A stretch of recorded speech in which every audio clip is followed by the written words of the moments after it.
আমি জোর করতে পারি না, বিষয়টা এমন না মোটেও। আমি চাই না কেউ আমাকে চাপের মুখে পড়ে ভালোবাসি বলুক।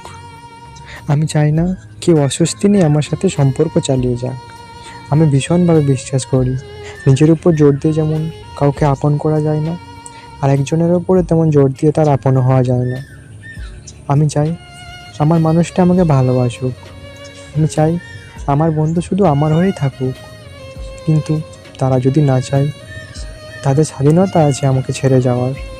ধরে বেঁধে হয়তো পশু পাখি রাখা যায়, কিন্তু মানুষ না। আর যাকে রাখতে জোর করা লাগে, তাকে রেখেই বা কী উপকার হয় আমার তা জানা নেই। তাই ছেড়ে দিই। যদি কেউ স্বাধীনতা পাওয়ার পরও ফিরে আসে, হাতে অনেক অপশান থাকার পরেও আমাকে বেছে নেয়, আমার জন্য আমার মতন গুরুত্ব বিরাজ করে, নিঃসন্দেহে সে আমার, এবং অবশ্যই আমি তার। এর চেয়ে বেশি দরকার নেই আমার।